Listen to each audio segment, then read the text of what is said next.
You're listening to The Jacob Valk Show. He's breaking down the latest and greatest in sports as only he can. Follow him on Twitter at RealJacobValk. Here he is, Jacob Valk.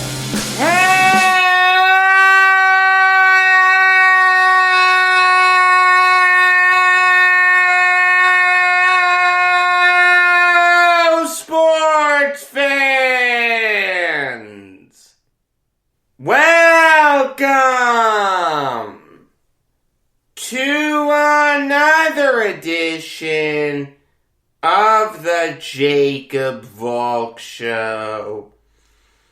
I am Jacob Valk, and I was wrong. It's as simple as that.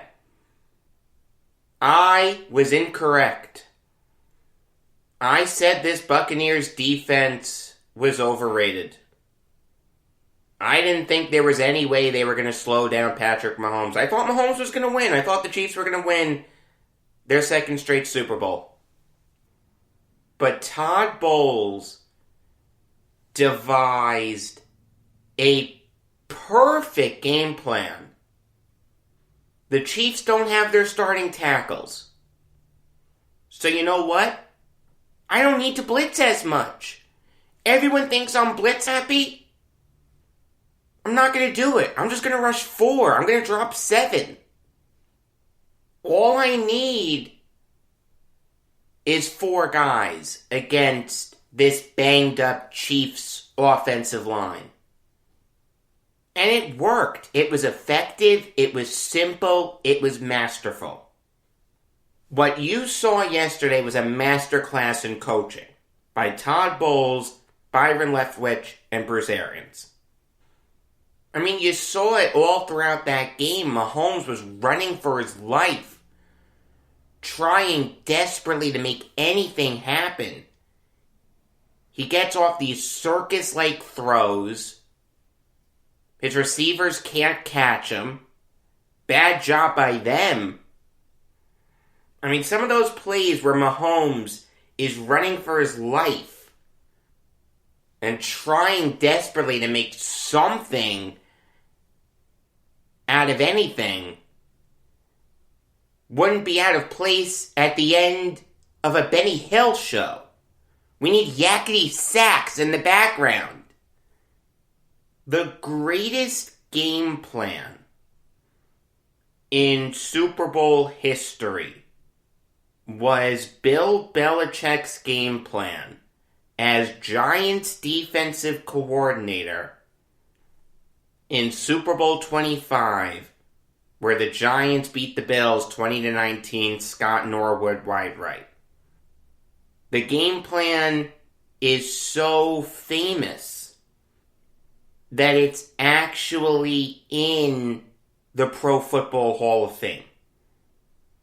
Basically, what he did was he let Thurman Thomas run roughshod.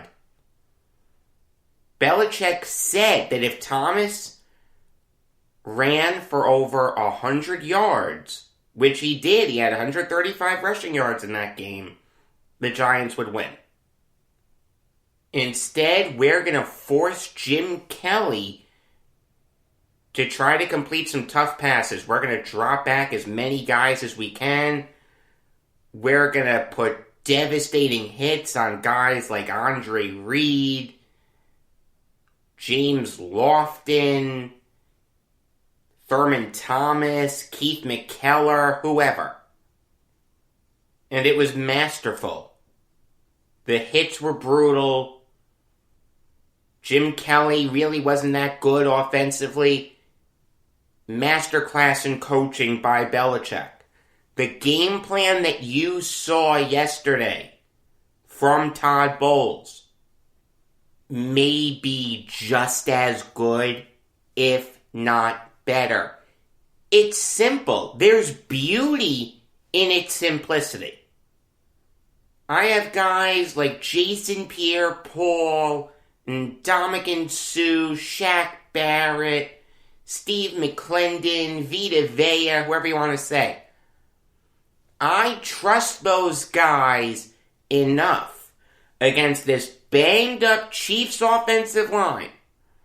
An offensive line without Eric Fisher and without Mitchell Schwartz. To generate pressure by themselves, I don't need to do anything crazy. It's simple football. It's elementary football. What it did was, it got Mahomes off schedule, and when he tried to get rid of the ball quickly, he couldn't. So he was forced to run around for his life, make desperate throws. Of course they're not going to work. A lot of coaches have a tendency to overthink things. They simply outcoach themselves. Remember a few years ago, Malcolm Butler is benched for the Super Bowl against the Eagles. Belichick trusts his other corners, and the Eagles put up 41 points against them. Belichick outcoached himself. He got too cute. You don't punish players during the Super Bowl. It doesn't work. So instead of doing anything crazy, trying to get too cute, Todd Bowles simply said, you know what? This is a banged-up offensive line. I can simply rush 4 and get Mahomes off schedule. Patrick Mahomes had more pressures than any quarterback has ever faced in a Super Bowl. The Chiefs' offensive line was garbage. I knew it was going to be a factor. I didn't think it would be this big a factor. I did think Mahomes would be able to work some magic. Instead, that performance is going to go down in Super Bowl history as one of the worst performances by a quarterback ever. Is it unfair? Yes. But the simple fact is, the 2020 Kansas City Chiefs are going to go down in history as one of only 3 teams so far to play a whole Super Bowl without scoring a touchdown. It's happened 3 times. It happened yesterday. It happened in Super Bowl 53, when the Rams could only muster a field goal against the Patriots. And it happened in Super Bowl 6, where the Dolphins only scored 1 field goal. They got destroyed by the Cowboys, 24-3. And here's the thing about those other Super Bowls. The quarterbacks of those 2 teams that couldn't score a touchdown were Jared Goff and Bob Greasy. Patrick Mahomes is 1,000,000 times better than Jared Goff was in that Super Bowl year. And I understand it's tough to compare players from different eras, but I'll still take Mahomes over Bob Greasy, especially since Bob Greasy is a jerk. He really is. Now's not the time to tell that story, but he was a jerk to much younger Jacob. The point is, out of all the teams in Super Bowl history to not score a touchdown, the 71 Dolphins, the 18 Rams, and the 20 Chiefs, the Buccaneers shut down the best team out of those 3. Patrick Mahomes, a future Hall of Famer, the best player in the NFL today, was rendered human I know you can't split the Super Bowl MVP among 11 players, but if you could, give it to the Buccaneers defense. Hell, give it to Todd Bowles, too. As much as I hate Bowles, as much as I thought Bowles was overrated, and you know what, I still think his defense was a little overrated all throughout this playoff run. This was the only game where his defense didn't give up 20 points. That's just fact. They came up big when it mattered most, with the lights on bright, with Patrick Mahomes going against them. The Buccaneers defense had one of the greatest defensive performances by a team in Super Bowl history. Give Todd Bowles credit and give his players a lot of credit. But don't think I've forgotten the offense. I haven't. The Buccaneers put up 31 points.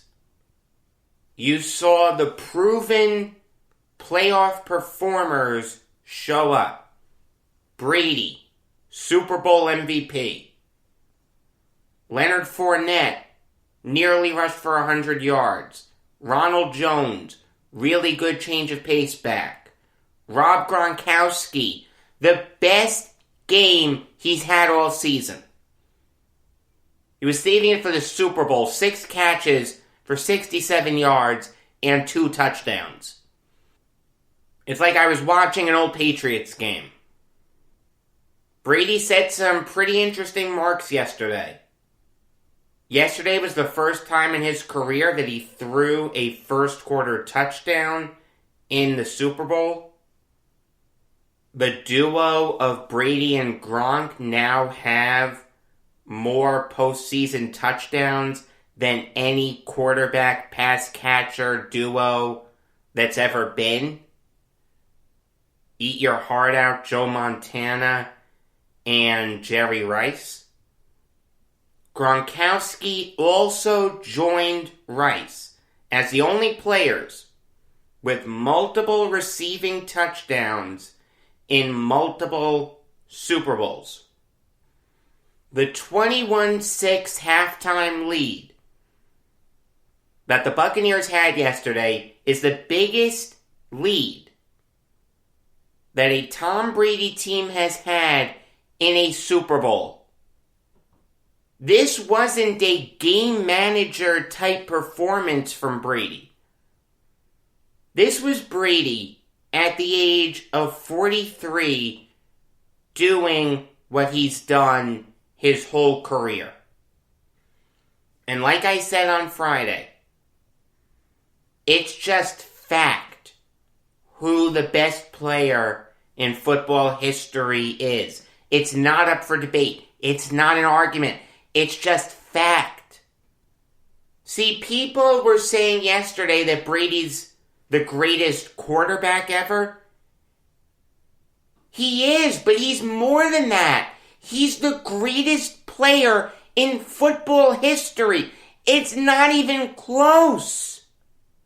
For God's sake, the guy has more championships than any team in football history. Who knows when the Steelers are going to win again? Who knows when the Patriots are going to win again? Who knows if this is it for Brady? Would you put it past him to repeat? Would you put it past Tom Brady to play another 5 years in the NFL? The guy just won Super Bowl MVP. He's 43. Age just doesn't matter to this man. 5 Super Bowl MVPs. More than anyone. 7 Super Bowl rings. The guy's gonna have to get this ring as a pinky ring. He's running out of fingers. If the Pro Football Hall of Fame was ever going to induct an active player into Canton, have it be Brady, I wouldn't mind it. The guy just etched in stone the fact that he's the greatest football player of all time. What more do you need? In July or August, whenever the Peyton Manning group goes in, say, you know what? We're making a special exception for just this one time. Because of what this man did, he deserves to be in the Hall of Fame now, and that's Tom Brady. This is the best team that Brady has ever beaten in a Super Bowl. The only team that comes close to that is the Rams team that he beat in Super Bowl 36. It's really close, but I would put this Chiefs team above that Rams team. So think about it. At 43, Brady just beat the best team he's ever beaten in a Super Bowl. The storyline, if the Chiefs had won yesterday, would have been that this is the start of the new Patriots. That the Chiefs are going to duplicate what the Patriots did. Well, that former Patriots quarterback needs to retire first.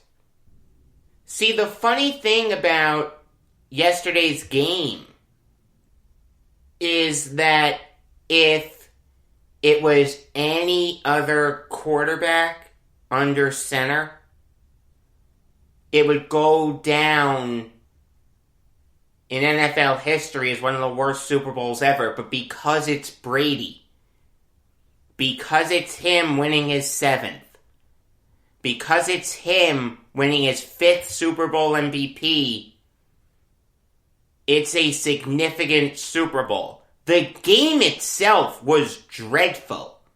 And the only way you could stay into it was to appreciate the historic elements of this game. I mean, this game was over after the Fournette touchdown midway through the third quarter. You kept thinking to yourself, if any quarterback can do this, it's Patrick Mahomes. The reality is he wasn't good. I understand bad offensive line. I understand. He did everything in his power to make stuff happen. It's not his fault. But 10 years from now, when we're looking back at this Super Bowl, we're going to see a quarterback who couldn't lead his team to a touchdown, threw 2 interceptions, put the ball on the ground once, was sacked 3 times. That's a bad performance. This may have been the worst game of Patrick Mahomes' career. Again, not his fault, but it still may be the worst game of his career. Before yesterday, Tommy Townsend had only been called on to punt the ball once. You know how many punts he had yesterday? 3. This is the first game that Patrick Mahomes has lost in the NFL by more than 1 possession.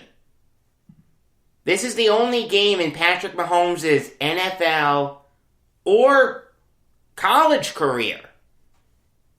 Lump in his time at Texas Tech that his team hasn't scored a touchdown. It's the worst game of his career. Period. Not his fault. Believe me, I'm not saying Mahomes is bad. But he did not play well yesterday. And neither did the Chiefs' defense. What's the one thing you always said when facing the Patriots with Belichick and Brady? You can't make mistakes. You can't gift them anything. Instead, you had killer holds, killer pass interferences.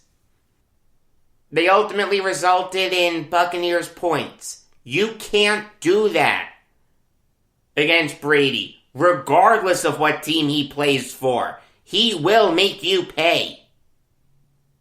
Look, some of those were ticky-tacky calls. I mean, I believe in letting the players play, especially in the Super Bowl. But even if you took some of the more questionable calls out of the equation, the Buccaneers win this game.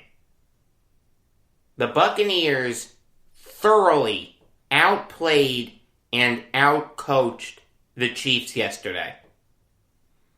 Make no mistake about it, Andy Reid, Eric Bieniemy, and Steve Spagnuolo got outcoached by Bruce Arians, Byron Leftwich, and Todd Bowles. This was a Buccaneers team that was 7-5. I killed him earlier in the season. I killed Leftwich. I killed Bowles. It didn't look like the Buccaneers had a snowball's chance in hell of making a big playoff run. But you know what? The bye week really helped them. Arians was able to settle the troops down, and the Buccaneers won their last 8 games. 5 of them came on the road. They beat the Vikings at home, Falcons and Lions on the road, Falcons at home, Washington on the road, New Orleans on the road, Green Bay on the road, and yesterday, technically a neutral site, technically a home game for the Buccaneers, whatever you want to say. The point is, the Buccaneers had a tough road to get here. When they lost to the Chiefs, you didn't think there was a chance that they were going to go on a big playoff run. Okay, maybe they'll make the playoffs, but they're not a threat when they get in there. Oh wow, they won their last 4? Okay, maybe this team is for real. Alright, you know what? They're going up against Taylor Heineke. I'll pick the Buccaneers. But against the Saints, at New Orleans, that's not how Drew Brees is going to go out. There's no way he loses this game. Wow, the Buccaneers won. Okay, now you have to go through the Packers at Lambeau Field. You have to beat the MVP. Good luck with that. Oh my God, you beat the MVP. Okay. Now you have to beat the Chiefs. A team that's been the best team in the NFL for a big part of the season. A team with the best player in the NFL right now as their quarterback. You're not beating them. Oh my God, you destroyed them. Give the Buccaneers all the credit in the world. They played a masterful game yesterday. As good a game as any team has ever played in a Super Bowl. And Tom Brady has forever killed the notion that he was just a system quarterback. He'll always be pick 199, my aching ass. This guy is without question, and I will fight anyone who disagrees with me, the greatest, not just quarterback, player in NFL history. Carve it in stone, write it in ink. No one is going to top him. Not Mahomes, not Josh Allen, not Aaron Rodgers, not Trevor Lawrence, no one. Tom Brady is the GOAT. You know what? Let's have him take John Lynch's spot in this year's Hall of Fame class. Because I don't think John Lynch should be a Hall of Famer. Look, I understand that the guy was a 9-time Pro Bowler. Won a Super Bowl in 2002. Great player. I get that. Here's my knock on him. The guy was a safety. What do you want safeties to do? You want them to play center field. You want them to deflect passes. You want them to defend the long bomb. John Lynch really didn't do that. He was a thumper. You know the highest number of interceptions Lynch got in a season? 3. The guy has 26 career interceptions. He's not even in the top 250 in career interceptions. I can't support putting a big thumping safety into the Hall of Fame. I just personally can't. And you know what? A lot of people agree with me. Take a look at a guy like Jamal Adams. Big thumping safety. That's his bread and butter. Very replaceable. Should have been traded for 2 firsts. Joe Douglas universally praised for that. Now we're putting a guy into the Hall of Fame who played a very similar game to Jamal Adams in John Lynch. No, I just can't support it. I mean, you had guys up against Lynch who were so much more deserving than him. Jared Allen, Torrey Holt, Richard Seymour, Zach Thomas, and Reggie Wayne all deserve to be Hall of Famers more than John Lynch. If we can't put Brady in Lynch's spot, let's put one of those other 5 guys in. Lynch had a great career, a career that anyone would be proud of. Just not a Hall of Fame career. And neither did Drew Pearson. Drew Pearson only made 3 Pro Bowls. In those 3 seasons, he also made first team All-Pro. That's it. This guy played 11 seasons, only 3 Pro Bowls, only 3 first team All-Pros. We're putting him in the Hall of Fame. Only 1 Super Bowl. He's in the Hall of Fame. He led the NFL in receiving yards just once, 1977. That was the year he won the Super Bowl. That doesn't get you in the Hall of Fame. Drew Pearson has 7,822 career receiving yards and 48 receiving touchdowns. Let's take a look at some of the players that are ahead of him. Pierre Garçon, Pearson's teammate for a little bit with the Cowboys, Tony Hill. Mike Wallace, Webster Slaughter, Greg Jennings, Plaxico Burress, Jordy Nelson. Those guys aren't Hall of Famers. And that's just receiving yards. He got a touchdown to see guys like Doug Baldwin, Marvin Jones, Dallas Clark, Amani Toomer, Vincent Jackson, Joe Horn. Those guys aren't Hall of Famers. They had better careers than Drew Pearson. No, there's no way Drew Pearson should be in the Hall of Fame. I don't know who he was going up against in terms of who was going to be the senior finalist.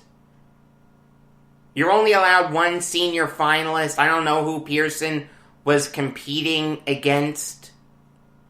But I'm sure there had to be at least one who had a better career than Drew Pearson. All due respect to Lynch, all due respect to Pearson, they seem like nice guys. They had careers that anyone would be proud of. But they're not Hall of Famers. It's just that simple. Alright, now I'll give you some MLB Valk talk. And I knew that right after I posted Friday's show that Trevor Bauer was going to sign. It's just Murphy's Law. Of course that's what was going to happen. Obviously, he signed with the Dodgers on a 3-year deal worth $102 million. Now, the way this contract is structured is kind of interesting. I'll lay it out for you. Bauer's due $40 million for this coming season. Then he can opt out. The year after, he's due $45 million. Then he can opt out. The year after, he's due $17 million. Then he's a free agent. So Trevor Bauer will be the highest paid player in baseball this coming season, and probably next season also. His total AAV of $34 million is behind Garrett Cole's record of $36 million, for whatever it's worth. Now let me attack the Dodgers end of things first. You take a look at that rotation. Clayton Kershaw, Walker Buehler, Trevor Bauer, Julio Urias, David Price, Dustin May, and Tony Gonsolin. That's the best rotation in baseball. That's better than the Padres' rotation. See, the Dodgers have some things in common with the Padres. They both play in California, and they both play in the NL West. See, the Dodgers saw the Padres winning the offseason. Trading for Snell, trading for Darvish, trading for Musgrove, signing Ha-Seong Kim. But wait a minute. We just won the World Series. We're the team with the bottomless pit of money. We have this guy in Trevor Bauer coming off a season where he won NL Cy Young and is begging and pleading for us to sign him. We'd be idiots not to do it. Now look, Bauer isn't a great pitcher. He had a great season last year. The guy won the Cy Young Award. Good for him. Went 5-4 with a 1.73 ERA. Pitched 2 complete game shutouts. And you know what? His one start against the Braves in the playoffs? He was great. Pitched 7 2/3 innings of shutout baseball. Only gave up 2 hits. Struck out 12. Great game. The guy had a great season last year. Here's the thing, though. Trevor Bauer has been in the majors for 9 seasons.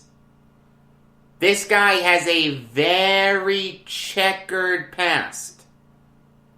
This guy only has 2 seasons where he's had an under 4 ERA. 2018, when he made his only All-Star team, and last year. How much can you read into last year? It was 60 damn games. In 2019, Bauer went 11-13 with a 4.48 ERA. This guy is a nut job. Terry Francona wanted to take him out of the game. Bauer launched the ball into center field. He may be a 9/11 conspiracy theorist. We have no idea. The guy once carved BD 9/11 into the dirt of the pitcher's mound. Is that Bush did 9/11? Or is that a sequence that's personally meaningful to him? We'll never know for sure. This guy's Twitter usage is a joke. The way he trolled people that he was going to sign with the Mets, giving away the signed Mets stuff, was classless. The nicest way to say it is that he walks to the beat of a different drummer. How's that guy going to do in a big city like LA or New York? I'll get into the Mets end of things in a minute, because they were the runner-ups to Bauer, but I'll say this, as a Yankees fan, I didn't want Trevor Bauer. I thought he was going to implode in New York. I actually think it's a good thing the Mets didn't get him. Can it work in LA? See, it's tough. Los Angeles is the second biggest media market in this country. And the Dodgers are more important in that market than the Angels are. So it's the same theory. Bauer would fail in a big city. He's gonna fail in LA. Not necessarily. Look at who he's pitching behind. Clayton Kershaw, Walker Buehler, Mookie Betts, Cody Bellinger. Those guys can soak up the headlines. Is Bauer still going to get some flack in LA? The answer is yes. I don't think Trevor Bauer is going to have a great season next year. He's not going to win Cy Young again. He's not going to make the All-Star team again. Let's say at least 15 wins, a 3.5 ERA, and 200 strikeouts. I'm not saying that's a bad season, but that's not a great season. To give a guy $40 million for that type of a season, when you really didn't need Bauer, that's tough for me to get behind. Now look, when you have the reigning Cy Young winner begging and pleading with you to sign him, it's tough to say no. It's tough to say, go to the Mets. We don't want you. But the Dodgers just blew past the luxury tax. They're now probably not going to re-sign Justin Turner. And they needed Turner a lot more than they needed Bauer. I'm not crazy about this move for the Dodgers.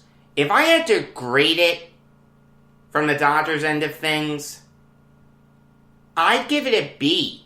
Does it make them World Series favorites? On paper, yes. But you have no idea how Trevor Bauer is going to fare in a big city like Los Angeles. That scares the ever-loving mercy out of me. They also really should have brought back Justin Turner. This matches them up well with the Padres. We're looking at a Dodgers-Padres NLCS. That's going to be a great NLCS. That's the World Series right there. No team in the American League, the Yankees, the Blue Jays, the Twins, the Astros, whoever, no team in the American League can beat the Dodgers or Padres.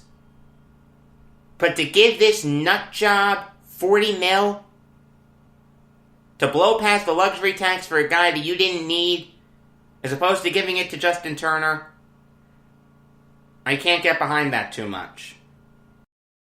Now on to the Mets end of things. After they traded for Francisco Lindor and Carlos Carrasco, I said on this show that the Mets are the kings of New York. Because at that time, the Yankees had done nothing. DJ LeMahieu was a free agent. Corey Kluber was a free agent. Jameson Taillon was still a Pirate. The Yankees had done nothing in free agency. Meanwhile, the Mets, they just traded for one of the best players in baseball and a really, really, really, really, really good starter. Now, the Yankees are the kings of New York. And you know what? They'll always be the kings of New York. Everyone who the Yankees wanted, they got. They wanted LeMahieu. They got him. They wanted Taillon. They got him. They wanted Kluber. They got him. They wanted to trade Adam Ottavino. They did it. They replaced him with Darren O'Day. Great move. What did the Mets do? They whiff on George Springer. They whiff on JT Realmuto. And they whiff on Trevor Bauer. They went over 3. Steve Cohen comes in and says, we're going to spend all this money. We're going to treat this team like a big market team. Great. Fantastic. This is what every Mets fan wants to hear. But actions speak louder than words. You're putting yourself in the same class as the Yankees, where the big boys play. The only team that can say that is the Dodgers. The Dodgers out-Yankeesed the Yankees. The rich got richer. Meanwhile, the Mets, what do? They signed Trevor May. Okay, solid reliever. I'm not knocking May. I like May. Good player. It's hard to get really excited about him, though. You sign Aaron Loop, same thing. And you jump the gun on James McCann. Now, that decision looks so blasted terrible. If the Mets wanted JT Realmuto, they could have gotten him. They could have gotten Realmuto easily. Realmuto signed a 5-year deal with the Phillies for $115.5 million. The Mets offered George Springer a 6-year contract worth about $120 to $125 mil. Let's split the difference. Let's call it $122.5. The Mets had room for a 6-year contract worth $122.5 million. Now they have no one to spend it on. Now there's talk of giving Michael Conforto $25 million a year. The Mets are so desperate to make a big move that they're going to give Michael Conforto $25 million a year. Michael Conforto is not worth $25 million a year. Michael Conforto is a really good player. I like him. But at best, he's $20 million. At best. Yes, they're going to sign Lindor to an extension. At least for their sake, I hope they do. What's the saying? Water, water everywhere, but not a drop to drink? Money, money everywhere, but no player to spend it on. Except there was in Realmuto. JT Realmuto is the best catcher in baseball. The Mets have needed a catcher since Travis d'Arnaud crashed and burned for him. Now, d'Arnaud has rehabilitated his career, give him credit. But the point is, he was bad with the Mets. They've needed a catcher for a while. They tried Wilson Ramos. He was a good Band-Aid. That's all he is. He's not a long-term solution. It's a match made in heaven. New owner comes in with more money than God. The Mets have a glaring hole at catcher. The best catcher in baseball is a free agent. I'm pretty sure I said on this show that I thought JT Realmuto was going to be a Met. Instead, the Mets don't want to wait for him. They pounce on James McCann. James McCann isn't even one of the 5 best catchers in baseball. Good player. He'll be a fine Met. But not as good as Realmuto. It was set up perfectly for the Mets to sign Realmuto. It would have been the biggest free agent the Mets had signed since maybe Jason Bay. And you know what? Realmuto wouldn't have failed like Bay did. Realmuto would have been a perfect Met. It would have made perfect sense. But no, you jump the gun. You're scared of his indecisiveness. That only works if you can get someone better. James McCann isn't better than Realmuto. If you had signed Springer, okay, that would have shut people up. Springer's a Blue Jay. If you'd have signed Bauer, that would have shut people up. Bauer's a Dodger. I'm telling you, money, money everywhere, but no player to spend it on. This is such an underwhelming offseason for the Mets. The reality is this is a bad job by Steve Cohen. You come in, you talk a big game. Meanwhile, what do? You sign B-tier free agents. And you pull off one big trade. You know who else did that? The Wilpons. The Diaz and Cano trade was a big trade. Lindor and Carrasco are better than Cano and Diaz were at the time of the trade, but it's the same principle. The Wilpons made big trades. They traded for Piazza. They traded for Santana. Cohen's no different. Talk's a big game. Actions speak louder than words, buddy. I mean, I'm not mad that the Mets didn't sign Bauer. I didn't want the Mets to sign Bauer. You take a look at that rotation. DeGrom, Carrasco, Stroman, Peterson, Lucchesi, Reed Foley, Yamamoto, and when he comes back, Noah Syndergaard. That's a really good rotation. The Mets didn't need Trevor Bauer. And it really seemed like Bauer didn't want to be a Met. He played the Mets hard. He used them as leverage against the Dodgers. Trolled a lot of Mets fans. A classless move by him. You know what? You don't want a guy like that on your team anyway. But what I'm mad at is the Mets saying they're finally going to spend money in free agency. They're finally going to do it the right way. The right free agent comes, except it's not George Springer. It's not Trevor Bauer. It's JT Realmuto. And the Mets do nothing. Realmuto wants to take his time. That's his right.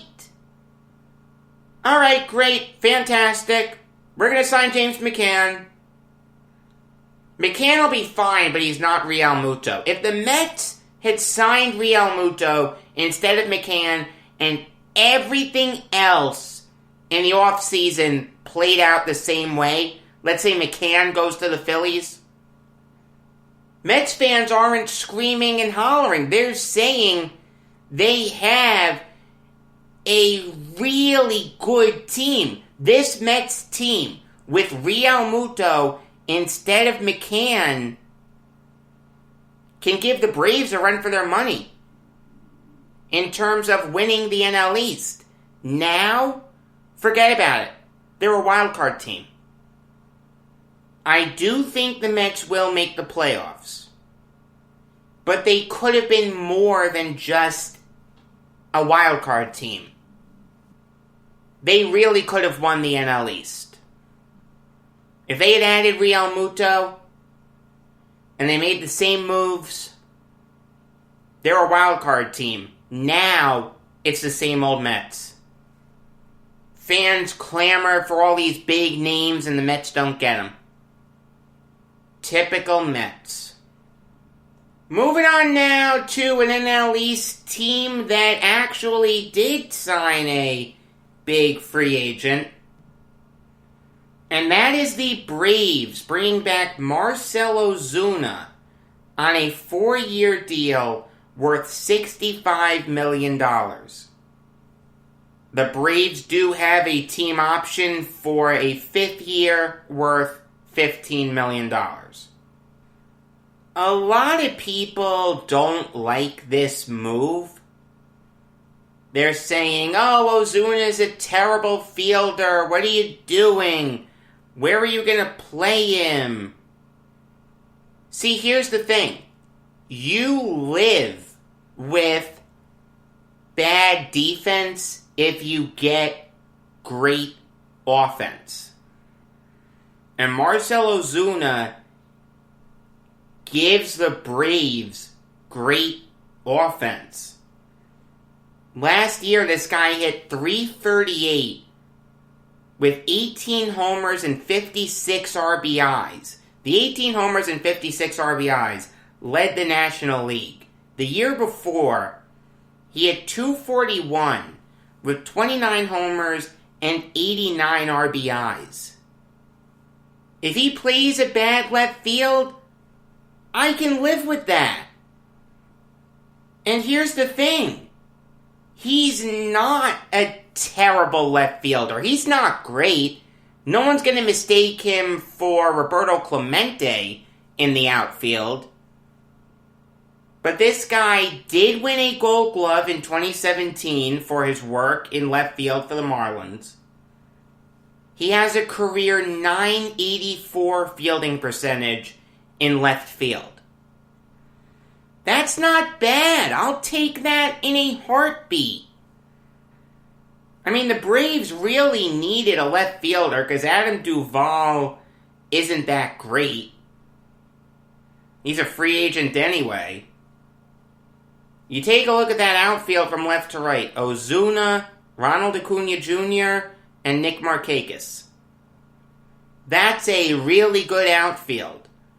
Also, something tells me that not this coming season, but the season after, we're going to get a universal DH. So if Ozuna's that bad in left, you can put him at DH. You let Christian Pache spend this season in the minors, let him play left, let him rake, And then the year after, Ozuna moves to DH, and Pache plays left. This is a great move for the Braves. It makes perfect sense. The contract is more than fair. The Braves are going to win the NL East. There's no doubt in my mind of that. The last baseball story to talk about is the rare, pretty big intra-division trade.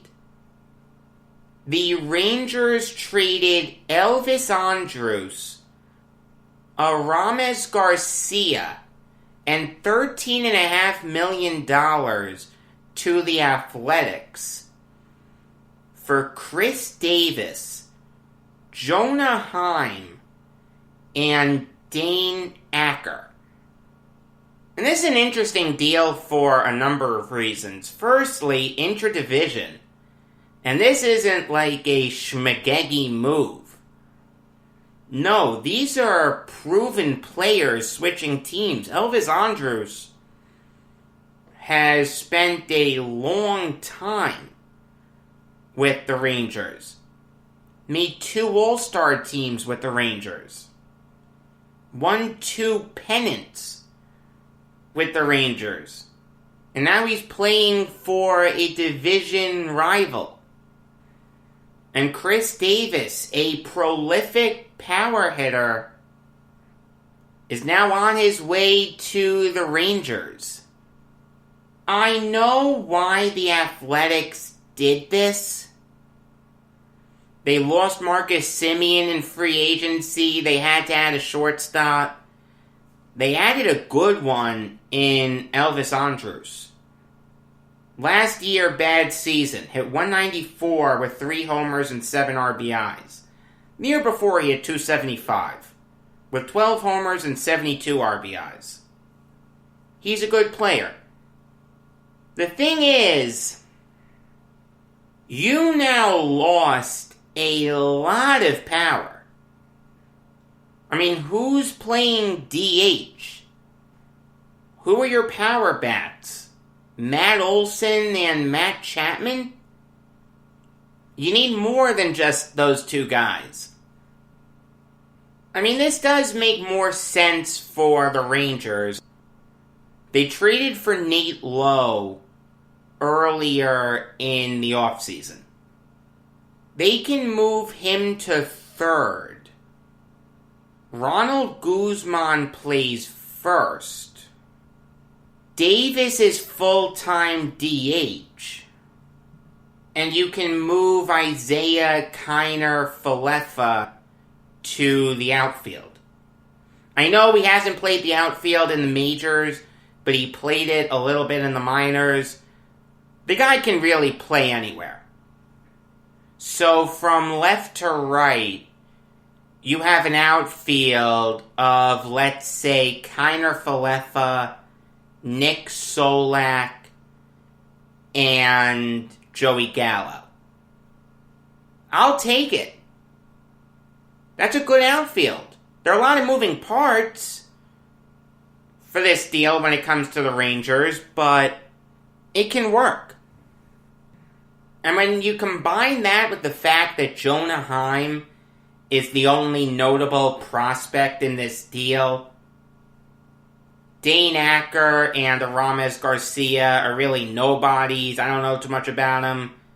I don't need to know a lot about them. They're really schmagegis. Jonah Heim isn't. He has a reputation as being a defense-first catcher. He can hit.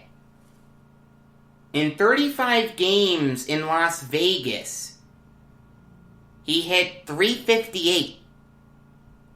When he was in Double-A that year in Midland, he hit .282. I like Jonah Heim. I think he's going to be, at worst, a backup catcher in this league for a long time. Best case scenario, long-term major league starting catcher. And the Rangers could use that because Jeff Mathis isn't going to get the job done. I know why the Athletics did this. They needed a shortstop, and Sean Murphy was blocking Heim. But this makes a lot more sense for the Rangers. Their starting lineup looks really good, and I think Jonah Heim is going to be in this league for a long time. Great trade for the Rangers. They win it easily. Alright, now I'll give you some NBA Valk talk. And I have to talk about the Pistons sending Derrick Rose back to the Knicks for Dennis Smith Jr. and the Hornets' second rounder this year. And I like this move for the Knicks. I did say to one of my friends, Jim, that the Knicks could make a playoff push. As it stands right now, they're the 8th seed. If they want to solidify that, go out and bring in some proven veterans. I'm not saying mortgage the future for anyone, but bring in some proven contributors. Doesn't get much more proven than a former MVP. I mean, I liked Derrick Rose with the Knicks. Yeah, I understand he went AWOL. I thought I was going to see him on a milk carton. That's a bad look. But, on the court, Rose was a really good Knick. Put up 18 points a game, shot 47% from the field. And Tom Thibodeau loves Rose. Coached him with the Bulls, coached him with the Timberwolves. Now he gets to coach him with the Knicks. The only thing I'm not crazy about is what does this mean for the younger Knicks? Because one thing about this Knicks team, yes, they're in the playoff hunt, but they're really not doing it with their young guns. Kevin Knox is an afterthought. Obi Toppin is an afterthought. Frank Ntilikina is out of the rotation. Dennis Smith Jr. was out of the rotation. Guys like Austin Rivers, Reggie Bullock, and Alec Burks are getting minutes over those guys. I don't like that. Does Ntilikina look like a bust? There's no question. But wouldn't you like to see him over Austin Rivers?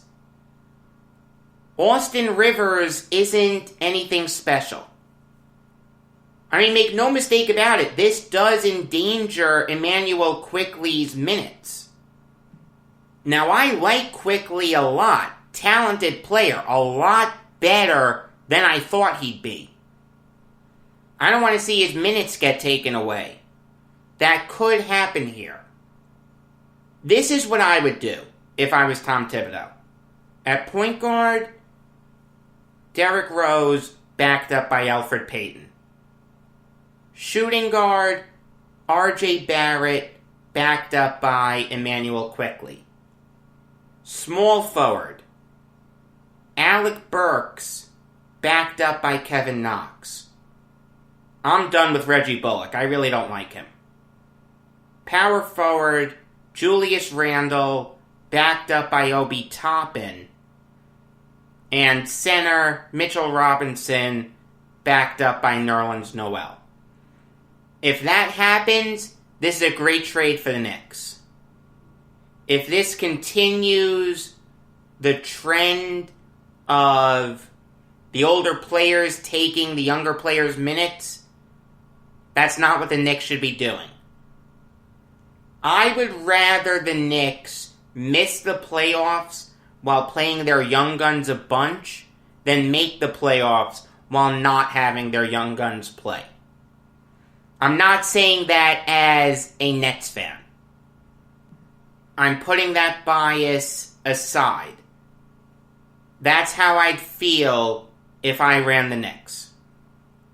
Since I brought up the Nets, let me talk a little bit about them signing Noah Vonleh. Actually, a former Knick. It makes sense. The Nets are a bad rebounding team. What's the one thing Noah Vonleh can do? He can rebound. Sean Marks had 3 open roster spots after the James Harden trade. He filled those spots with Norvel Pell, very good interior defender, gets into foul trouble a lot, but the guy swats balls out of the air effortlessly. That's what the Nets need. Iman Shumpert, very good perimeter defender, was good with the Nets last year. Again, the Nets needed perimeter defense. They needed defense of any sort. And Noah Vonleh, a really good rebounder. It's the one thing he can do in this league. The Nets just get caught ball watching too much on rebound opportunities. They're not boxing out properly. They're not putting their body on someone. Vonleh will do that. Give Marks credit for knowing his holes and addressing them as best he can now. But I will say this. There are rumors that Andre Drummond could be bought out and he could go to the Nets. If the Nets can get Andre Drummond on the buyout market, it's a match made in heaven. Great rebounder, underrated passer, good defensively. Imagine Andre Drummond starting and being backed up by DeAndre Jordan. I can see the championship celebration now. New York Islanders show comes your way tonight. Regular episodes of the Jacob Valk show come your way every weekday afternoon. Until next time, I am Jacob Valk saying that New York City is the only city in the world where you can experience the thrill of victory and the agony of reading about it the next day.